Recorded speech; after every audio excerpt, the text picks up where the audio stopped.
Eu lembro até hoje, agora eu vou mudar essa do filho para o pai.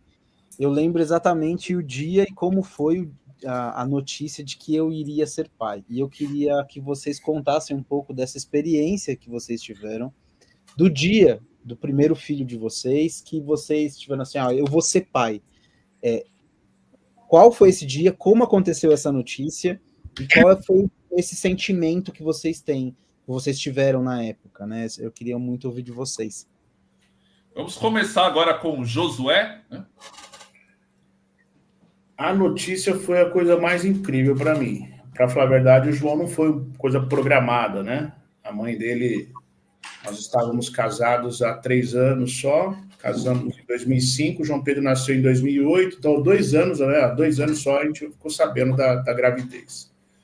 A notícia foi totalmente inesperada, mas era uma coisa que eu queria muito. Eu sempre gostei de falar, quero ser pai. Eu sempre falei isso, sempre falei, eu quero ser pai, eu quero ter um filho, eu quero ser pai. A gestação não foi tão tranquila, né? Ela teve sangramento, alguma coisa assim, não foi tão fácil assim, foi uma coisa mais difícil nesse sentido da gestação. Foi essa pergunta? Teve mais? E como você se sentiu nesse processo? Você fala assim, eu vou ser pai, o que passou na sua cabeça? Assim? Eu acho que o homem, ele demora para sacar mesmo o negócio. Você entende depois que ele está no bercinho ali, aí você cai na real. Aí eu lembro mais, não do processo da gravidez, eu lembro mais do dia que eu peguei meu filho no colo a primeira vez. Eu lembro mais disso, que aí você cai na real, eu falei assim, caramba, e agora? Eu sou muito empreendedor, né, maluco, gosto de inventar história, não sei o quê, faço negócio aqui, faço negócio lá. Eu falei, eu não posso mais. E se der errado eu perder dinheiro, como é que eu vou dar leite para esse moleque, gente? Pelo amor de Deus, cara. Então me deu aquele frio na barriga. E aí Deus falou tão forte comigo, ele falou assim... Eu estava dentro da Promatre, né? João Pedro nasceu na Promatre, eu estava no vidro, assim, que você fica, naquele aquário, né? E um monte de bercinho, assim, né? E era no meio da madrugada, e eu fui para lá para ficar olhando no vidro, né? E aí parecia que era Deus falando comigo mesmo, assim, tipo, eu vou te ajudar em tudo, meu. Só vai. Só caminha. Porque isso aqui é o caminho, sabe? Isso aqui é aquilo que eu fiz. Vai, multiplica, vai, faz acontecer, vai, eu vou te ajudar, eu vou estar com você. Aí começou a me dar meio que um alívio, mas eu não tive dentro da gestação da mãe dele uma noção exata. Você só vê aquele barrigão, ela reclamando. Você não teve muito uma questão assim. Aí eu caí na real mesmo no dia que o João Pedro nasceu. Aí poxa, agora sou pai. Aí você, opa, agora sou pai. Para mim foi mais ou menos assim o negócio. E agora o Edson. Desde que nós casamos, né, eu com a Marimília, a nossa intenção éramos ser pais, né, pai e mãe, nós tínhamos essa intenção. E eu casei um dia antes de completar 25 anos, então nós éramos novos, a Marimília estava com 22 para fazer 23, e fomos viajar um pouquinho, a nossa condição dava, assim, de passear um pouco. Fizemos uma viagem de carro, fomos de carro até Recife, né? Depois passeamos em Olinda, fomos até João Pessoa, voltamos, o carro voltou de caminhão, a gente voltou de avião. Então, nós aproveitamos uns 3 anos programados para isso. E aconteceu da Marimília não engravidar. Não engravidava, tudo certo, tudo nas contas certas, e não engravidava, e ela veio descobrir que ela tinha um ovário policístico. Bom, fomos para um médico da família, saímos do médico que tratava ela, e ele falou assim, pelo que eu estou vendo aqui, é cirúrgico. Então, a Marimília passou por uma cirurgia onde tirou um do óvulo, né? Ovário. Um dos ovários, ela tirou um dos ovários e operou o outro, então ela ficou com um só. E aí nós perguntamos, doutor, se com 2 não engravidava, com 1 ele falou assim, 100% de chance de engravidar. E o médico pediu um tempo para nós, e ela operou em dezembro, e em julho ela ficou grávida. Ela teve uma gestação muito tranquila, muito boa. Ela foi professora de educação física no Colégio Metodista, aqui pertinho da casa da gente, aqui em São Bernardo. E, assim, 2 episódios, uma bolada que ela tomou quando estava grávida, e um encontrão de um aluno que saiu correndo do banheiro, assim, estava correndo de outros colegas que ele tinha aprontado, e bateu nela, ela caiu no chão, mas não foi nada de grave, né? Então, foi uma gravidez muito tranquila. Ela teve o parto normal das nossas 2 filhas, da Emily e depois da Ellen. Então, e eu só fiquei sabendo, né, se era menino ou menina depois que nasceu. Nós não sabíamos se era menino ou menina. Então, a primeira, a segunda nós ficamos sabendo antes. Então, a Emily foi uma surpresa total, né? Então, o enxoval era amarelinho e verdinho claro, né? Não tinha nada de rosa nem de azul escuro. E foi, assim, uma felicidade grande. Eu estou com uma netinha agora, mais nova, de 1 ano e 3 meses. Inclusive, hoje ela está aqui em casa. Falei para o meu genro, é um sentimento que você nunca teve na vida quando nascer a neném. Você nunca experimentou esse sentimento na sua vida quando você estiver vendo a sua filha. E o Josué falou do aquário, né? Meu pai estava no hospital logo depois que ela nasceu, e no berçário as crianças, aí meu pai escreveu o número do bercinho que ela estava, e aí pôs assim no vidro, né? Aí a enfermeira lá dentro, a atendente levantou o neném assim para ele visualizar melhor. Um detalhe que eu lembrei agora, Josué falando do aquário, meu pai fez isso, ele era cheio de dar um jeitinho nas coisas, né? Mas foi muito interessante.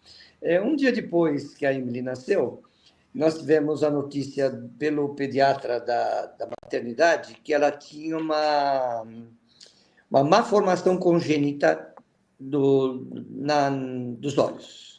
Aquilo foi muito difícil, porque nós não tínhamos visto ela de olho aberto ainda. Então. E nós conhecíamos uma menina que teve uma formação congênita que não tinha os olhos, né? Não tinha os globos. Mas, com a graça de Deus, nós pudemos procurar os recursos necessários para que ela operasse tudo. Ela nasceu com catarata congênita.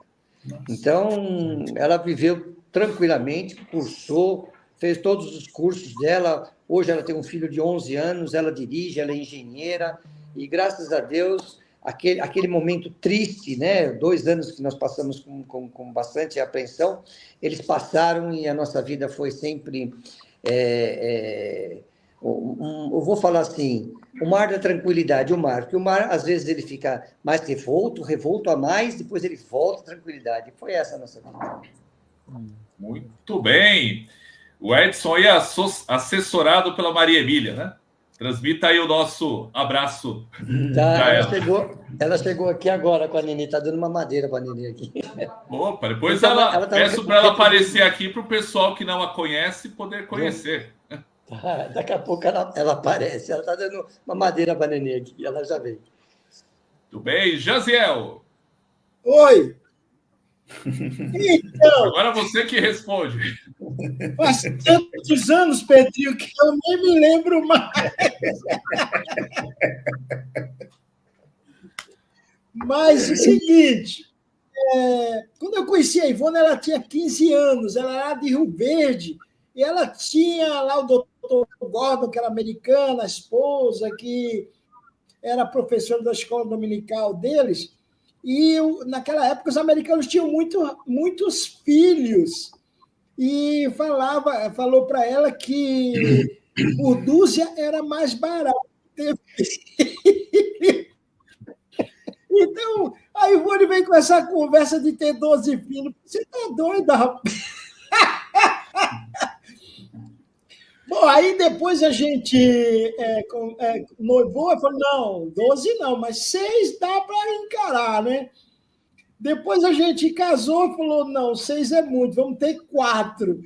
E no fim a gente teve 3 filhos, porque no último, né, depois que ela teve o último, a gente ia para o quarto, mas aí o médico que tinha feito a cirurgia dos rins dela, que ela teve problema nos rins, falou, você quer ter mais um filho ou ter a sua esposa viva? Olha que